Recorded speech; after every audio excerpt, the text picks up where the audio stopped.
ಭಾರತದಲ್ಲಿ ಉಗ್ರಗಾಮಿ ಚಟುವಟಿಕೆ ಮಾಡೋದು, ಪಾಕಿಸ್ತಾನದಲ್ಲೇ ಹೋಗ್ಕೊಂಡು ಅಡಗಿ ಕುಳಿತುಕೊಳ್ಳೋದು, ಅಲ್ಲಿ ರಾಜಾರೋಷವಾಗಿ ಆರಾಮಾಗಿ ಸೆಟ್ಲ್ ಆಗ್ಬಿಡೋದು. ಯಾಕಂತ ಹೇಳಿದ್ರೆ ಪ್ರತಿಯೊಂದನ್ನು ಪಾಕಿಸ್ತಾನ ನೋಡ್ಕೊಳ್ಳುತ್ತೆ. ಯಾಕಂತ ಹೇಳಿದ್ರೆ ಅವರಿಗೆ ಬೇಕಾಗುವುದೇ ಅದೇ. ಕೇವಲ ಧರ್ಮಾಂಧತೆ ಬಿಟ್ರೆ ಒಂದು ದೇಶ ಅಭಿವೃದ್ಧಿ ಆಗಬೇಕು, ಮತ್ತೊಂದು ಯಾವುದು ಕೂಡ ಇಲ್ಲ. ಆದ್ರೆ ಬಲೂಚಿಸ್ತಾನ ಕೂಡ ಟ್ರೈ ಮಾಡ್ತಾ ಇರುವಂತದ್ದು, ನಮಗೆ ಈ ಪಾಕಿಸ್ತಾನ ಸವಾಸ ಬೇಡ, ನಮಗೆ ಪ್ರತ್ಯೇಕವಾದಂತಹ ಈ ಒಂದು ರಾಷ್ಟ್ರ ಬೇಕು ಅಂತ ನಿನ್ನೆ ಕೂಡ ಫ್ಲಾಗ್ ಅನ್ನ ಹಾರಿಸ್ಬಿಟ್ರು ಅವರು. ನಮ್ದೇ ಬಲೂಚಿಸ್ತಾನ ಸ್ವತಂತ್ರ ದೇಶ ಅಂತ ಹೇಳ್ಕೊಟ್ಟು ಅವರು ಕೂಡ ಭಾರತಕ್ಕೆ ಹೇಳ್ತಾ ಇದ್ದಾರೆ, ನಮಗೊಂದು ವಿದೇಶಾಂಗ ಕಚೇರಿ ಓಪನ್ ಮಾಡಿಕೊಡಿ, ಕಮಿಷನರೇಟ್ ಕಚೇರಿ ಅಂತ ಬಲೂಚಿಸ್ತಾನದವ್ರು ಕೇಳ್ತಾ ಇದ್ದಾರೆ. ನೋಡಿ, ಆ ರೀತಿಯಾಗಿ ಅವರು ಇದ್ದಾರೆ. ಪಾಕಿಸ್ತಾನ ಅಂತ ಹೇಳಿದ್ರೆ ಯಾರಿಗೂ ಕೂಡ ಆಗಲ್ಲ. ಭಯೋತ್ಪಾದನೆ ಬಿಟ್ರೆ ಅಲ್ಲಿ ಪ್ರತಿಯೊಂದು ಹಂತದಲ್ಲೂ ಕೂಡ ಬೇರೆ ಯಾವುದೇ ಅಭಿವೃದ್ಧಿ ಇಲ್ಲ. ಬಿಟ್ರೆ ಅಲ್ಲಿ ಭಯೋತ್ಪಾದನೆ ಬಿಟ್ರೆ ಕತ್ತೆ ಸಾಕೋದು, ಕತ್ತೆ ತೆಗೆ ಚೀನಾಕ್ ಮಾರೋದು, ಎರಡೇ ಕಸಬು. ಕತ್ತೆ ಮೇಯಿಸೋದು, ಕತ್ತೆ ಸಾಕೋದು, ಚೀನಾಕ್ ಮಾರೋದು. ಇದರಿಂದನೇ ಬಿಟ್ರೆ IMF ಇರ್ಬೋದು, ಬೇರೆ ಬೇರೆ ದೇಶದ ಮನೆ ಮುಂಭಾಗದಲ್ಲಿ ಹೋಗ್ಕೊಂಡು ಸಾಲ ಕೇಳೋದು, ಭಿಕ್ಷೆ ಪಾತ್ರೆಯನ್ನು ಇಟ್ಕೊಂಡು, ಸೊ ಅದನ್ನ ಅಲ್ಲಿ ಬಂದಂತ ದುಡ್ಡನ್ನು ತಗೊಂಡು ಹೋಗಿ ಭಯೋತ್ಪಾದಕರಿಗೆ ಕೊಡು.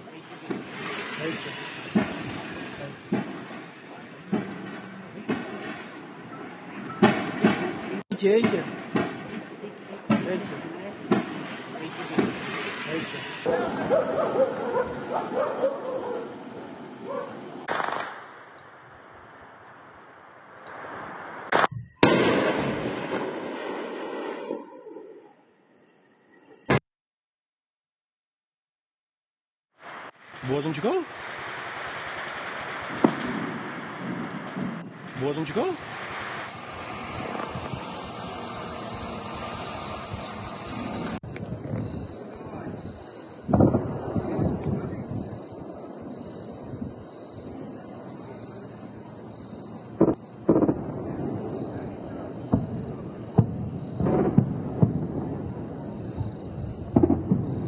Boas om te go?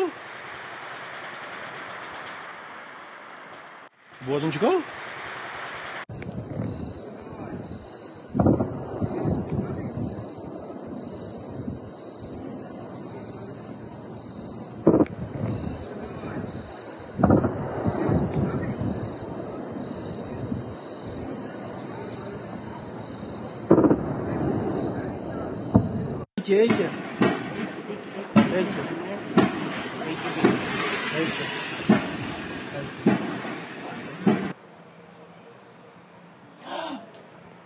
Go. 2, 3.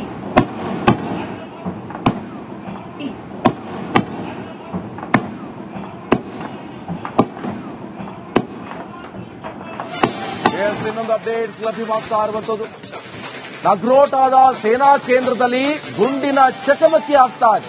ಶಂಕಿತ ವ್ಯಕ್ತಿಯ ಅನುಮಾನಾಸ್ಪದ ಚಲನವಲನ. ನಗ್ರೋಟಾ ಬಳಿಯಲ್ಲಿ ಸೈನಿಕರಿಂದ ತೀವ್ರ ಶೋಧ ಕಾರ್ಯ ಕೂಡ ನಡೆಸಲಾಗ್ತಾ ಇರುವಂತದ್ದು.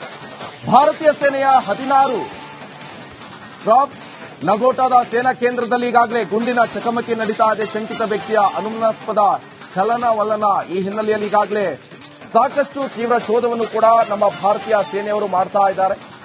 ನೋಡಿ, ಒಂದೊಂದೇ ಈಗ ಬೆಳಕಿಗೆ ಬರ್ತಾ ಇರುವಂತದ್ದು. ಸೊ ರಾತ್ರಿ ಈಗಾಗಲೇ ಕಾರ್ಯಾಚರಣೆಗೂ ಕೂಡ ಚುರುಕು ಕೊಡ್ತಾ ಇರುವಂತದ್ದು. ಶಂಕಿತ ವ್ಯಕ್ತಿಯ ಅನುಮಾನಾಸ್ಪದ ಚಲನವಲನ ಹಿನ್ನೆಲೆಯಲ್ಲಿ ಗುಂಡಿನ ಚಕಮಕಿ ಕೂಡ ನಡೀತಾ ಇದೆ. ನಗ್ರೋಟಾ ಬಳಿಯಲ್ಲಿ ಸೈನಿಕರಿಂದ ತೀವ್ರ ಶೋಧ ಕಾರ್ಯ ಕೂಡ ನಡೆಸಲಾಗ್ತಾ ಇದೆ. ಭಾರತೀಯ ಸೇನೆಯ 16 ಡ್ರಾಪ್ಸ್ ಅವರು ಕೂಡ ಈ ಶೋಧ ಕಾರ್ಯವನ್ನು ನಡೆಸ್ತಾ ಇದ್ದಾರೆ. ನೋಡಿ, ಈಗಾಗಲೇ ಅಲ್ಲಿ ಒಂದು ಕಡೆ ಡ್ರೋನ್ ದಾಳಿ, ಮಿಸೈಲ್ ಅಟ್ಯಾಕ್ಗಳು ಆಗ್ತಾ ಇರುವಂತಹ ಸಂದರ್ಭದಲ್ಲಿ ಭಾರತೀಯ ಸೇನೆ ಕೂಡ ದಿಟ್ಟ ಉತ್ತರವನ್ನ ಕೊಡ್ತಾ ಇದೆ. ಸಂದರ್ಭದಲ್ಲಿ ಇಷ್ಟು ಬೇಗ ಕದನ ವಿರಾಮ ಬೇಕಾಗಿರುವಂತಹ ಪ್ರಶ್ನೆ ಸಾರ್ವಜನಿಕರು ಕೇಳ್ತಾ ಇದ್ದಾರೆ. ಸಾಕಷ್ಟು ಪ್ರಶ್ನೆ ಕೂಡ ಉದ್ಭವ ಆಗ್ತಾ ಇರುವಂತದ್ದು. ಇದುವರೆಗೂ ಕೂಡ ಪಾಲಗಾಮ್ ಉಗ್ರರು ನಮ್ಮ ಕೈಗೆ ಸಿಕ್ಕಿಲ್ಲ.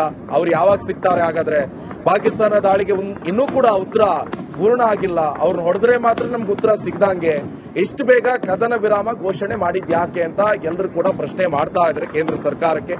ಕದನ ವಿರಾಮ ಘೋಷಣೆಗೂ ಒಂದು ಅರ್ಥ ಅಂತ ಇದೆ ಅಲ್ವಾ? ಯಾಕಂತ ಹೇಳಿದ್ರೆ ಯಾರು 26 ಜನರನ್ನ ಹೊಡೆದ್ರು, ಆ ಮಹಾಪಾಪಿ ಉಗ್ರರನ್ನ ಹೊಡೆದ್ರೆ ಮಾತ್ರ ನಮಗೆ ಶಾಂತಿ ಸಿಗತ್ತೆ, ಸತ್ತವರ ಆತ್ಮಕ್ಕೂ ಕೂಡ ಶಾಂತಿ ಸಿಗತ್ತೆ. ಸೊ ಈಗ ಇಷ್ಟು ಬೇಗ ಯಾವ ಅರ್ಥ ಹಾಗಾದ್ರೆ ಕದನ ವಿರಾಮ ಘೋಷಣೆ ಮಾಡಿದ್ದು ಅಂತ ಪ್ರಶ್ನೆ ಮಾಡ್ತಾ ಇದ್ದಾರೆ. ಸೊ ಇನ್ನೊಂದ್ ಕಡೆಯಲ್ಲಿ ಮೇ 12ರಂದು ಪಾಕ್ ಜೊತೆ ಮಾತಾಡಬೇಕು, ಮೀಟಿಂಗ್ ಕರೆದಿದ್ದಾರೆ, DGMO ಮೀಟಿಂಗ್.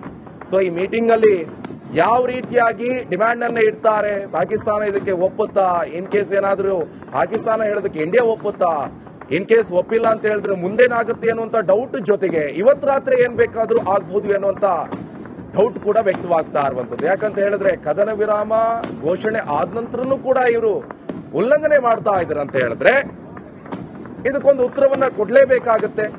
ಕೇವಲ ಅವ್ರದ್ದು ರಾಕೆಟ್ ಅಥವಾ ಮಿಸೈಲು ಅವ್ರದ್ದು ಡ್ರೋನ್ ಬಂತು ಅಂತ ಹೇಳ್ಕೊಂಡು ಇಲ್ಲೇ ನಮ್ಮ ಗಡಿ ಪ್ರದೇಶದಲ್ಲೇ ಹೊಡೆದಾಕುವಂಥದ್ದು ಎಷ್ಟು ಸೂಕ್ತ? ಹಾಗಾದ್ರೆ ಫಸ್ಟ್ ಡೇ ಯಾವ ರೀತಿಯಾಗಿ ಸಿಂಧೂರ್ ಆಪರೇಷನ್ ಮಾಡಿದ್ರಲ್ಲ ಸೇಮ್ ಟು ಸೇಮ್ ಅದೇ ತರ ಉತ್ತರವನ್ನ ಕೊಡಬೇಕಾಗತ್ತೆ.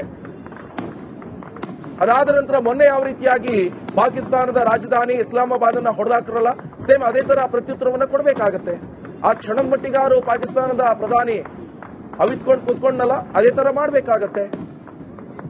ಸೊ ಇದ್ರ ಜೊತೆ ಪಾಕ್ ಜೊತೆ ಗಟ್ಟಿ ಧ್ವನಿಯಲ್ಲಿ ಅಬ್ಬರಿಸುವವರು ಯಾರು ಹಾಗಾದ್ರೆ ಮೇ 12ಕ್ಕೆ ಅನ್ನುವಂತ ಪ್ರಶ್ನೆ ಮಾತುಕತೆಯಲ್ಲಿ ಹಾಗಾದ್ರೆ ಪಿಒಕೆಯನ್ನ ಬಿಟ್ಕೊಡಿ ಅಂತ ಕೇಳಬಹುದು. ಹಾಗಾದ್ರೆ ಭಾರತ ಅದಕ್ಕೆ ಈ ಅಮೆರಿಕ ಕೂಡ ಅದಕ್ಕೆ ಮಧ್ಯಸ್ಥಿಕೆ ಈಗ ವಹಿಸ್ಕೊಂಡಿದೆಯಲ್ಲ ಸೂಚನೆಯನ್ನ ಕೊಡುತ್ತಾ ಹಾಗಾದ್ರೆ ಪಾಕಿಸ್ತಾನಕ್ಕೆ, ಅಥವಾ ಪಾಕಿಸ್ತಾನ ಇದಕ್ಕೆ ಓಕೆ ಅಂತ ಹೇಳುತ್ತಾ?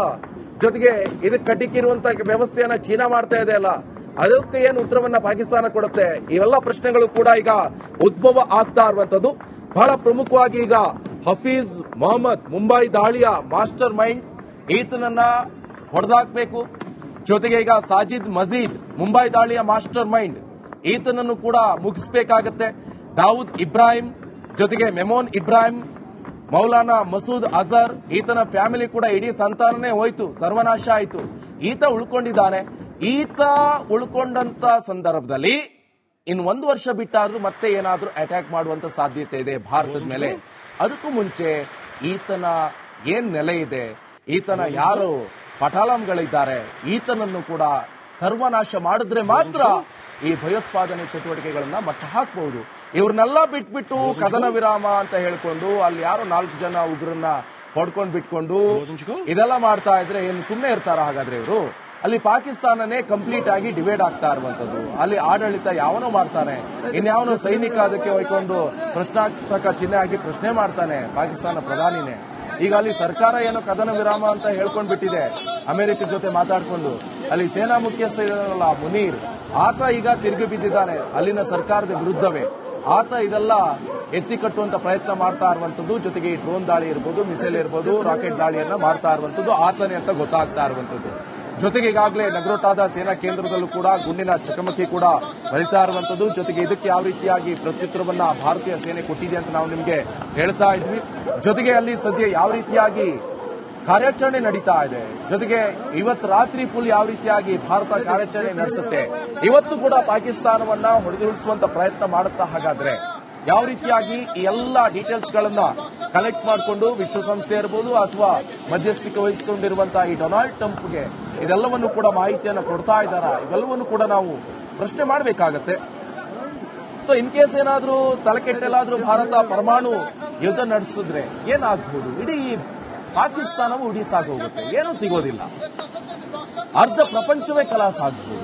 2 ದೇಶಗಳ ಬಳಿ ಸುಮಾರು ಈಗಾಗಲೇ 300 ಪರಮಾಣು ಶಸ್ತ್ರಾಸ್ತ್ರಗಳಿವೆ. ಬಾಂಬ್ ಹಾಕಿದ 2 ವಾರದಲ್ಲಿ ವಿಕಿರಣಗಳ ಗಾಳಿ ಇಡೀ ಜಗತ್ತಿಗೆ ಹೋಗುತ್ತೆ. ಅಷ್ಟಕ್ಕೆಲ್ಲ ಅವಕಾಶ ಮಾಡಿಕೊಡುತ್ತಾ? ಹಾಗಾದ್ರೆ ಈ ಪ್ರಶ್ನೆಗಳು ಕೂಡ ಈಗ ಉದ್ಭವ ಆಗ್ತಾ ಇರುವಂತದ್ದು. ಈಗಾಗಲೇ ಸಾಕಷ್ಟು ಕಠಿಣ ನಿರ್ಧಾರಗಳನ್ನ ಭಾರತ ಮಾಡಿಕೊಂಡಿದೆ. 26 ಜನರನ್ನು ಯಾವಾಗ ಹೊಡೆದಾಕ್ರು ಉಗ್ರಗಾಮಿಗಳು, ಆ ಸಂದರ್ಭದಲ್ಲಿ ಪಾಕಿಸ್ತಾನ ವಿರುದ್ಧ ಸಾಕಷ್ಟು ಕಠಿಣ ನಿರ್ಧಾರಗಳನ್ನ ನಿಲುವನ್ನು ಕೂಡ ಈಗ ಭಾರತ ವ್ಯಕ್ತಪಡಿಸಿತು. ಬಹಳ ಪ್ರಮುಖವಾಗಿ ಸಿಂಧು ನದಿ ಒಪ್ಪಂದ ಯಥಾಸ್ಥಿತಿ ಈಗ. ಸೊ ಈಗಲೂ ಕೂಡ ವಾಣಿಜ್ಯ ವ್ಯವಹಾರ, ವೀಸಾ ರದ್ದತಿ, ಕದನ ವಿರಾಮ ಘೋಷಣೆ ಮಾಡಿದ್ರು ಕೂಡ ಪಾಕಿಗಳಿಗೆ ಭೀತಿ ಕೂಡ ಶುರುವಾಗ್ತಾ ಇರುವಂತದ್ದು. ಜೊತೆಗೆ ಯುದ್ಧದ ನಿಯಮಗಳನ್ನೇ ಮೀರಿ ಈಗ ಪಾಕಿಸ್ತಾನ ಈ ರೀತಿಯಾಗಿ ಕದನ ವಿರಾಮ ಉಲ್ಲಂಘನೆ ಮಾಡ್ತಾ ಇದೆ. ಬಟ್ ಈ ತರ ಉಲ್ಲಂಘನೆ ಮಾಡುವವರನ್ನ ಯಾಕೆ ನಾವು ಸುಮ್ಮನೆ ಬಿಡಬೇಕು ಅಂತ ಪ್ರಶ್ನೆ ಮಾಡ್ತಾ ಇರುವಂತದ್ದು. ಇದು ಎಷ್ಟು ಮಟ್ಟಿಗೆ ಸರಿ ಅಂತ. ಈಗ ಮಧ್ಯಸ್ಥಿಕೆ ವಹಿಸಿಕೊಂಡಿರುವಂತಹ ಈ ಟ್ರಂಪ್ ಏನಾದ್ರೂ ಭಾರತದ ಮೇಲೆ ರಾತ್ರೋರಾತ್ರಿ ದಾಳಿ ಮಾಡಿದ್ರೆ ಏನ್ ಮಾಡ್ತಾರೆ? ಒಂದು ಟ್ವೀಟ್ ಮಾಡ್ತಾರೆ, ಇದು ವಿಷಾದನೀಯ, ಸೊ ಈ ತರ ಅಟ್ಯಾಕ್ ಮಾಡಿದ್ದು ಸರಿಯಲ್ಲ ಅಂತ ಹೇಳ್ಕೊಂಡು ಟ್ವೀಟ್ ಮಾಡಬಹುದು. ಅದೇ ಡೊನಾಲ್ಡ್ ಟ್ರಂಪ್ ಮುಂದೇನ್ ಮಾಡೋಕ್ಕಾಗತ್ತೆ? ಈಗಾಗಲೇ ಜನ ಕೇಳ್ತಾ ಇದ್ರೆ ಬಿಲಿಯನ್ ಗಟ್ಲಿ ದುಡ್ಡನ್ನ ಈಗ IFM ನಿಂದ ತಗೊಂಡ್ರಲ್ಲ, IMF ಇಂದ. ಸೊ ಇವ್ರು ಏನ್ ಮಾಡ್ತಿದ್ದಾರೆ ಅಂದ್ರೆ ಶಸ್ತ್ರಾಸ್ತ್ರಗಳನ್ನ ಖರೀದಿ ಮಾಡ್ಕೊಳ್ತಿದ್ದಾರೆ. ಇನ್ನೊಂದು 2 ತಿಂಗಳು ಬಿಟ್ಟು ಮತ್ತೆ ಶುರು ಮಾಡ್ತಾರಂತ. 2 ತಿಂಗಳು ಎಲ್ಲಿ ಬಂತು? ಏನೇನು 3 ಗಂಟೆ ಆಗಿದ್ದಷ್ಟೇ ಕದನ ವಿರಾಮ ಉಲ್ಲಂಘನೆ, ಅವಾಗಲೇ ಶುರು ಹಂಚ್ಕೊಂಡ್ರಲ್ಲ ಇವ್ರು. ಸೊ 3 ಗಂಟೆನೂ ಆಗಿಲ್ಲ, ಅವಾಗಲೇ ಶುರು ಹಂಚ್ಕೊಂಡ್ಬಿಟ್ರು. ಇನ್ಯಾವಾಗ ಇವರು ಬುದ್ಧಿ ಬರುತ್ತೆ ಅಂತ ಈ ಬಾಲ ಕಟ್ ಮಾಡೋನು ಕೂಡ